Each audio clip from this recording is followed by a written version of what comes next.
¡Atención México! Sheinbaum pulverizó en 30 segundos lo que Stephen Miller tardó semanas en construir desde el Departamento de Guerra, y lo hizo sin levantar la voz. Washington no lo vio venir. Nosotros sí. Ayer, un funcionario de la Casa Blanca se paró frente al Departamento de Guerra de Estados Unidos y comparó a México con un territorio ocupado por ISIS.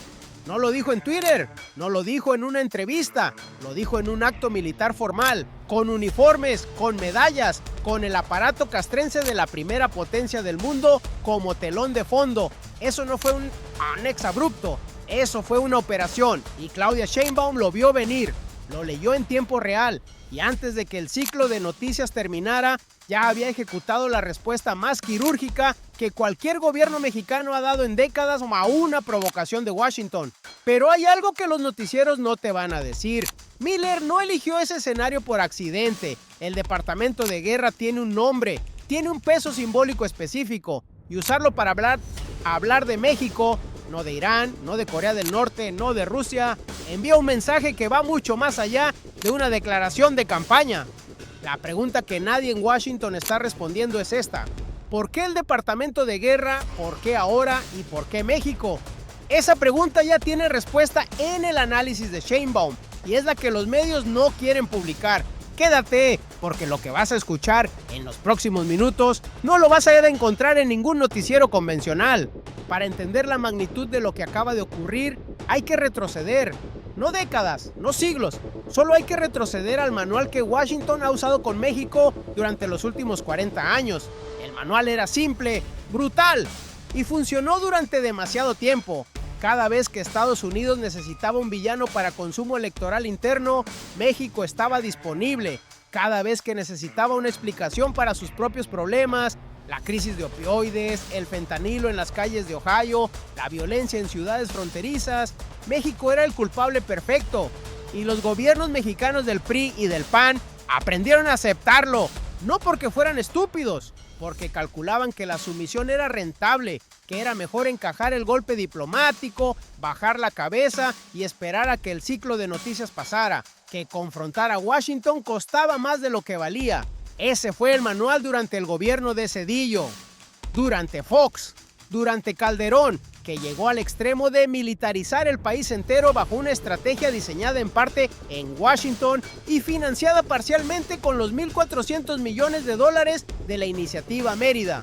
Dinero estadounidense, agenda estadounidense y resultados que México pagó con sangre. Durante Peña Nieto, el manual se perfeccionó. Sonrisas en las fotos, silencio ante las humillaciones y puertas abiertas para que Washington operara en territorio mexicano bajo el eufemismo de la cooperación bilateral. Y entonces llegó el dato que lo cambió todo. La Cuarta Transformación no llegó solo con un programa social diferente, llegó con una doctrina de política exterior que Washington nunca había enfrentado desde México. Soberanía no negociable, coordinación sin subordinación y la capacidad de decir no, con datos, con argumentos, con frialdad, sin romper la mesa. Eso es lo que Miller encontró el lunes 27 de julio cuando abrió la boca en el Departamento de Guerra. No encontró al México del manual viejo, encontró a Sheinbaum. Pero hay algo que los noticieros no te van a decir. Miller no cometió un error, cometió 3. Y cada uno lo cometió creyendo que era su movimiento más inteligente. Así funciona la arrogancia imperial. No se ve a sí misma como arrogancia, se ve como estrategia. El primer error lo cometió antes de abrir la boca. Miller eligió el Departamento de Guerra, no el Departamento de Estado, no la Casa Blanca, no una conferencia de prensa, como escenario para sus declaraciones sobre México.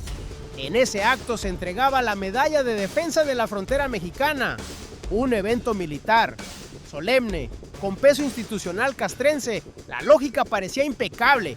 Si hablas de México como amenaza de seguridad nacional desde el escenario más militar posible, tus palabras adquieren el peso de una evaluación estratégica, no de un discurso político. Lo que Miller no calculó era que ese escenario convirtió sus palabras en algo mucho más peligroso para Washington que un ataque diplomático. Las convirtió en una declaración de postura militar.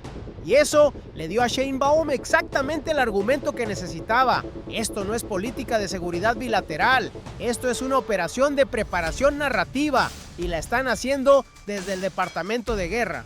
Ese fue el primero. El segundo error lo cometió en el mismo discurso, 10 minutos después. El segundo error fue la comparación.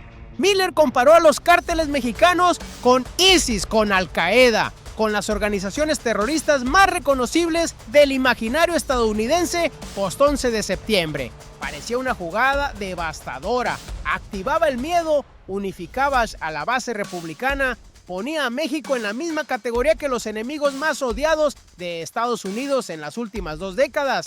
Pero la hipérbole tenía una grieta fatal. Si los cárteles mexicanos son ISIS, entonces el dinero que los financia no viene de México, viene de las ciudades estadounidenses donde se consume la droga. Las armas que usan no vienen de México, vienen de las ferreterías y tiendas de armas al otro lado de la frontera.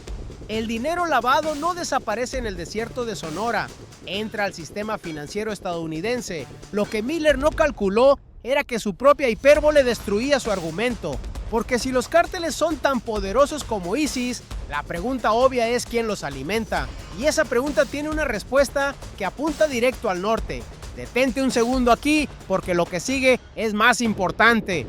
El tercer error fue el que selló su derrota antes de que Sheinbaum dijera una sola palabra. El tercer error fue el timing. Miller eligió la semana del 28 de julio para lanzar este ataque. Estamos a menos de 4 meses de las elecciones de noviembre en Estados Unidos. El ciclo electoral republicano está en su punto de mayor intensidad. La base necesita narrativas simples, villanos identificables, explicaciones para la crisis de fentanilo que no señalen hacia adentro. La lógica parecía perfecta. Atacar a México en el momento de mayor audiencia interna garantiza rédito electoral inmediato. Lo que Miller no calculó era que ese timing le entregaba a Sheinbaum su mejor arma. Porque cuando el ataque ocurre en semana electoral, ya no es una evaluación de seguridad nacional, es política doméstica disfrazada de política exterior. Y Sheinbaum lo nombró exactamente así. Ese tercer error fue lo último que calcularon mal, porque para entonces Sheinbaum ya tenía el tablero rediseñado. Mientras Miller hablaba ante el Departamento de Guerra con uniformes y medallas, Sheinbaum no estaba improvisando una respuesta. Estaba esperando, porque la respuesta ya estaba lista, no desde esa mañana, desde mucho antes. Sheinbaum no reaccionó, diseñó, no improvisó, ejecutó. Entendió desde el primer día de su gobierno que Washington iba a necesitar a México como personaje en su narrativa electoral. No era intuición política, era lectura fría del tablero. Cuando una potencia tiene problemas internos que no puede resolver, una crisis de opioides que mata a más de 80,000 estadounidenses por año, una frontera que no puede controlar, una economía que genera desigualdad acelerada, necesita un villano externo. Y México siempre había sido el villano más conveniente. Entonces construyó la respuesta antes de que llegara el ataque. El primer movimiento fue sostener la coordinación bilateral sin ceder el marco conceptual. Sheinbaum mantuvo activos todos los canales de cooperación en seguridad con Washington. Reuniones, intercambio de información, operaciones coordinadas. Eso era innegociable, no por debilidad, sino por precisión estratégica. Si México cortaba la cooperación, Washington tenía el argumento perfecto para acusarla de obstrucción. Si la mantenía, le quitaba a Miller cualquier base para decir que México no cooperaba. Coordinación sin subordinación. Cooperación sin capitulación. El segundo movimiento fue construir el argumento del espejo. Durante meses, el gobierno de Sheinbaum documentó con cifras reales y con declaraciones de funcionarios estadounidenses lo que Washington prefería no ver. El consumo de drogas en Estados Unidos no bajó. El tráfico de armas hacia México no se detuvo. El lavado de dinero en el sistema financiero estadounidense no fue desmantelado. Esos datos no eran para uso interno, eran munición diplomática, listos para ser desplegados en el momento exacto.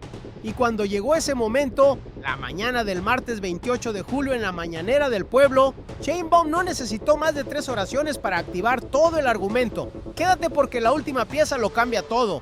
El tercer movimiento fue el más silencioso y el más letal. Sheinbaum eligió no confrontar a Miller directamente, No pronunció su nombre con énfasis, no elevó su tono, no le dio la satisfacción de una respuesta furiosa que Washington pudiera usar para construir la narrativa de México como actor hostil. En cambio, desplazó el marco completo, no respondió la acusación, respondió el contexto. México no debe ser el elemento de definición de su campaña, tiene que ser el propio Estados Unidos.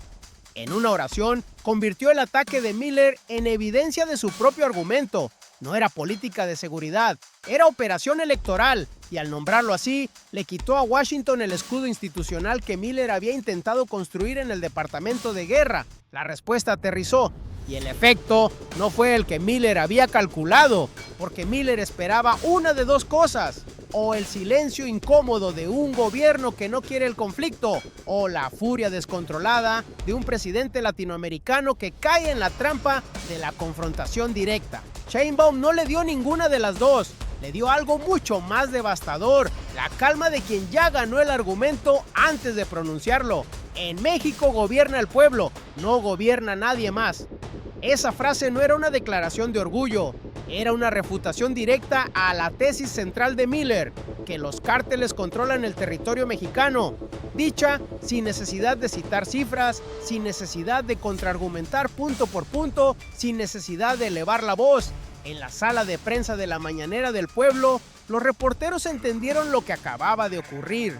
Washington había intentado definir a México. México se había redefinido a sí mismo. Detente un segundo y procesa lo que eso significa, porque esto no solo afecta a las relaciones diplomáticas entre dos gobiernos, esto afecta al mexicano que cruza la frontera a trabajar y que desde el lunes es, en el discurso oficial de la Casa Blanca, ciudadano de un país equiparado a territorio de ISIS. Esto afecta al empresario que exporta a Estados Unidos y que ahora opera bajo una narrativa que lo convierte en sospechoso por default. Esto afecta a cada familia mexicana que ve en los noticieros cómo su país es usado como pieza de ajedrez en una campaña electoral que no les preguntó su opinión. Y hay una voz que en este momento preferiría que Sheinbaum hubiera callado. No en Washington, aquí, en México. Es la voz del PAN y del PRI que durante décadas administraron la sumisión como política exterior. La voz de los analistas de los medios corporativos que esta mañana escribieron que Sheinbaum evitó la confrontación. Como si evitar la confrontación y ganar el argumento fueran la misma cosa. La voz de quienes todavía creen que la dignidad diplomática es un lujo que México no puede pagar. Se equivocaron de forma catastrófica, porque lo que Sheinbaum demostró esta mañana no es que México puede confrontar a Washington, es algo más importante. Demostró que México puede ganarle el argumento a Washington sin necesitar su permiso para hacerlo. Si llegaste hasta aquí, ya entiendes lo que ocurrió en la superficie. Ahora vamos a lo que está debajo, porque lo que Sheinbaum ejecutó esta mañana no fue una respuesta, fue la activación de un mecanismo que llevaba meses ensamblado en silencio. Y cuando lo ves completo, cuando ves todas las piezas juntas, te das cuenta de algo que ningún análisis convencional va a decirte. Miller no sorprendió a Sheinbaum. Sheinbaum estaba esperando a Miller, y aquí es donde el plan completo se revela. La primera pieza era el blindaje de la coordinación bilateral. Desde el primer día de su gobierno, Sheinbaum instruyó a su equipo de seguridad a mantener todos los canales operativos con Washington sin interrupción. Reuniones técnicas, intercambio de inteligencia, operaciones conjuntas en la frontera, todo funcionando, todo documentado, todo registrado. Sin esa pieza, el resto no funciona. Porque si la coordinación se hubiera roto en algún momento, Miller hubiera tenido el argumento perfecto. México no coopera, México protege a los cárteles, México es el problema. Sheinbaum le quitó ese argumento antes de que pudiera usarlo.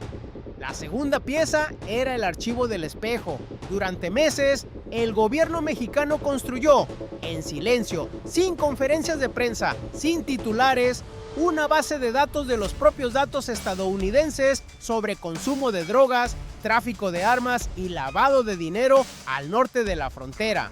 No datos mexicanos, datos de agencias estadounidenses, del propio gobierno de Washington, de sus propias instituciones. Juntas, esas dos piezas crean algo que Miller no tenía en sus cálculos: un gobierno mexicano que puede cooperar y acusar al mismo tiempo, que puede sentarse en la misma mesa y señalar con el mismo dedo. Pero la tercera pieza es la que nadie vio y es la que hace el movimiento irreversible. Sheinbaum eligió el lenguaje electoral deliberadamente cuando dijo: México no debe ser el elemento de definición de su campaña. No estaba hablando solo de Stephen Miller, estaba enviando un mensaje simultáneo a 3 audiencias distintas en el mismo momento. A la audiencia mexicana, esto es manipulación electoral extranjera, no evaluación de seguridad nacional. A la comunidad internacional, México nombra el juego antes de que lo normalicen. Y a Washington, sabemos exactamente lo que están haciendo y lo vamos a nombrar cada vez que lo hagan. Ese triple mensaje en una sola oración es arquitectura diplomática de precisión. Y entonces llegó el dato que lo cambió todo. Aquí viene el loop 2, la dimensión que ningún análisis abrió todavía. Si Miller habló desde el Departamento de Guerra comparando a los cárteles con ISIS y Al Qaeda, existe un precedente legal muy específico que eso activa. La designación formal de organizaciones terroristas extranjeras bajo la ley estadounidense, el proceso que ya fue amenazado durante el primer mandato de Trump, cambiaría el marco jurídico completo de la relación bilateral. No sería solo retórica, sería un instrumento legal que permitiría operaciones unilaterales de Estados Unidos en territorio mexicano sin solicitar autorización. Sheinbaum no respondió solo al discurso de Miller, respondió la arquitectura legal que ese discurso está construyendo, y esa respuesta llegó antes de que la arquitectura estuviera terminada. Y aquí es donde la jugada se vuelve imparable. Detente un segundo y procesa lo que eso significa. Porque esto no es solo un intercambio diplomático entre 2 gobiernos que no se ponen de acuerdo. Esto es un punto de inflexión y tiene 3 dimensiones que los noticieros de siempre no van a desarrollar. La primera dimensión es la más cercana, es tuya. Para el mexicano de a pie, lo que ocurrió esta mañana tiene un nombre concreto: dignidad. No es una palabra abstracta. Tiene consecuencias materiales. Cuando el discurso oficial de la Casa Blanca equipara a México con territorio ocupado por ISIS, eso no solo afecta las relaciones diplomáticas, afecta los tratados comerciales, afecta la percepción de riesgo de los inversionistas, afecta al trabajador migrante que cruza la frontera y que desde el lunes es, en el lenguaje oficial de Washington, ciudadano de un estado fallido. Afecta a cada producto etiquetado Made in Mexico que entra a un mercado donde el consumidor fue bombardeado con esa narrativa. Sheinbaum no respondió por orgullo, respondió porque el costo de no responder se mide en empleos, en exportaciones, en la vida cotidiana de millones de familias mexicanas. La segunda dimensión es nacional. Lo que este movimiento cambia en la posición geopolítica de México no es menor. Por primera vez en décadas, México tiene un gobierno que rechaza públicamente ser instrumentalizado en la política doméstica de Washington, y lo hace sin romper la coordinación, sin cerrar los canales, sin darle a Estados Unidos el pretexto de la hostilidad. Eso es una posición que ningún gobierno del PRI o del PAN construyó jamás. No porque no pudieran, porque no quisieron pagar el costo político de decir no. Sheinbaum lo pagó esta mañana y el recibo fue positivo. La tercera dimensión es global y es la más poderosa. México no solo ganó para México hoy, sentó un precedente para cada nación del sur global que enfrenta la misma presión del unilateralismo estadounidense. Para cada gobierno latinoamericano, africano, asiático, que ve cómo Washington usa su narrativa de seguridad nacional para justificar intervenciones, sanciones y coerción económica. El mensaje que Sheinbaum envió esta mañana fue simple y devastador. Se puede decir no, se puede nombrar el juego, se puede mantener la cooperación y rechazar la subordinación al mismo tiempo. El orden unipolar no está en crisis, ya murió, y desde sus cenizas, México está ayudando a escribir las reglas del nuevo mundo. Eso no es todo. Lo que viene a continuación sacudió cada cancillería del planeta, porque cuando una presidenta latinoamericana le dice al Departamento de Guerra de Estados Unidos que deje de usar a su país como herramienta electoral y lo hace desde la serenidad de quien tiene los argumentos ordenados, el mundo observa. Y entonces habló. No con furia, no con el tono encendido de quien busca el aplauso inmediato, con la frialdad exacta de quien ya ganó el argumento antes de pronunciarlo. Esta fue la declaración de Claudia Sheinbaum esta mañana del martes 28 de julio en la Mañanera del Pueblo. México no debe ser el elemento de definición de su campaña, tiene que ser el propio Estados Unidos. Estados Unidos tiene que mirarse a sí mismo, particularmente en el tema del consumo de drogas, de distribución y de lavado de dinero en Estados Unidos, relacionado con el narcotráfico. Ellos tienen una parte muy importante ahí y nosotros trabajamos en nuestro país y nos coordinamos en muchos temas, incluido en seguridad, pero cada quien opera en su territorio. 4 oraciones, sin adjetivos innecesarios, sin ataques personales, sin el lenguaje inflamado que Washington hubiera podido usar en su contra.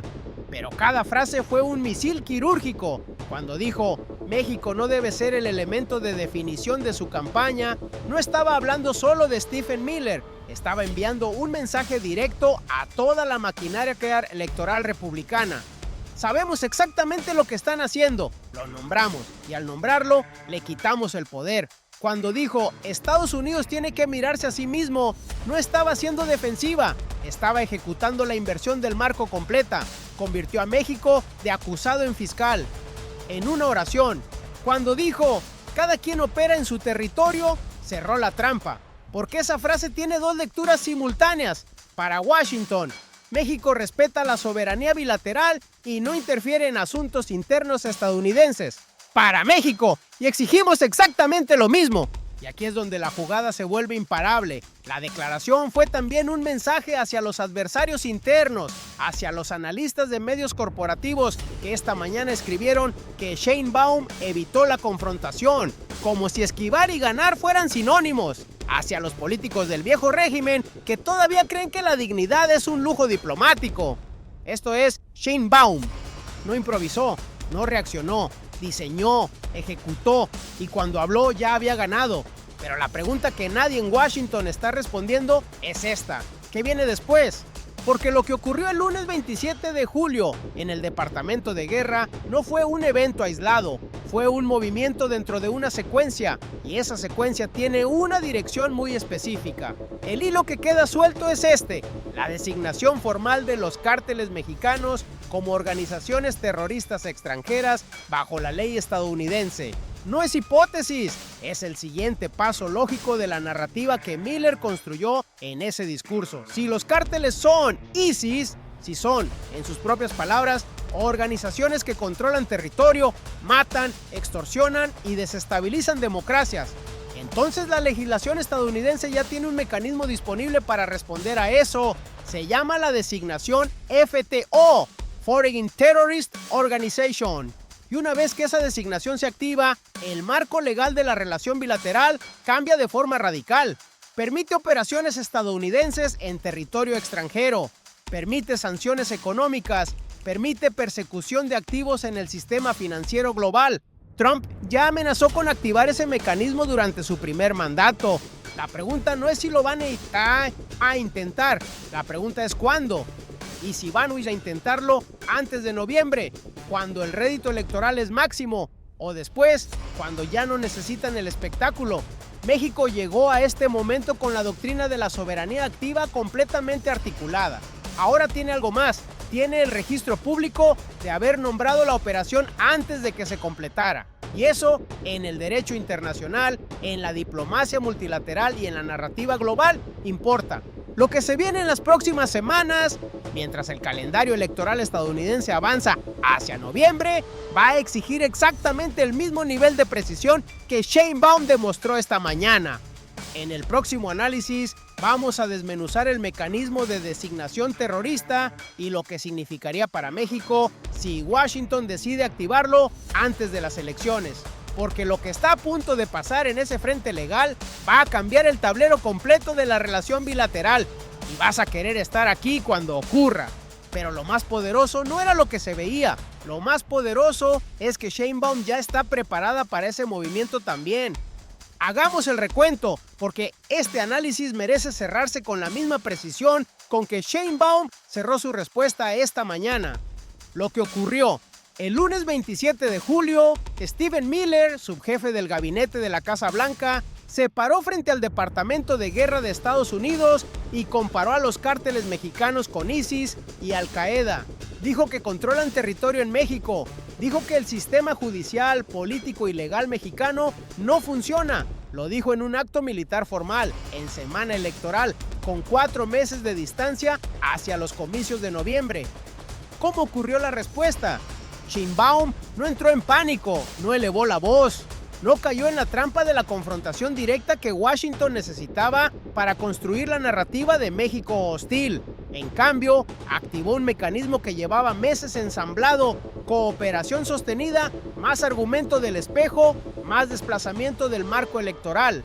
En 4 oraciones pronunciadas con la calma de quien ya tiene ganado el argumento, invirtió la acusación, nombró la operación política y le devolvió a Washington la responsabilidad que le corresponde sobre su propio consumo, sus propias armas y su propio dinero lavado. ¿Por qué importa? Porque esto no es un intercambio diplomático más, es la demostración de que México ya no está solo en el viejo manual de la sumisión. Es la prueba de que la soberanía no es un discurso, es una doctrina operativa que se activa en tiempo real cuando la provocación llega, y es el precedente que el sur global estaba esperando ver, que se puede decir no al unilateralismo imperial y seguir sentado en la misma mesa. Atención, México, recuerda cómo abrimos este análisis.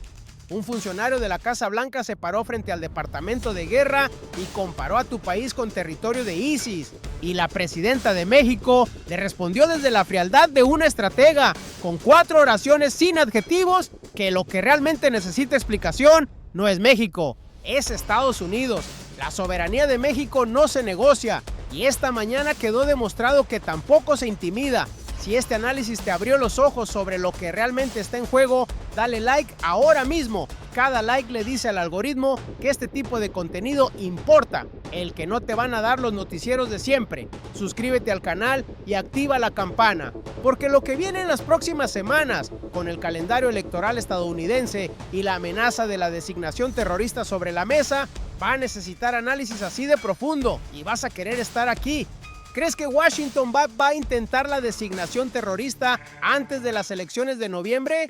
¿O ya calcularon que el costo diplomático es demasiado alto? Escríbelo en los comentarios, porque esa discusión la tenemos que tener aquí, no en los medios corporativos que prefieren no hacerla. ¡Qué momento para estar vivos y ser testigos de esta transformación!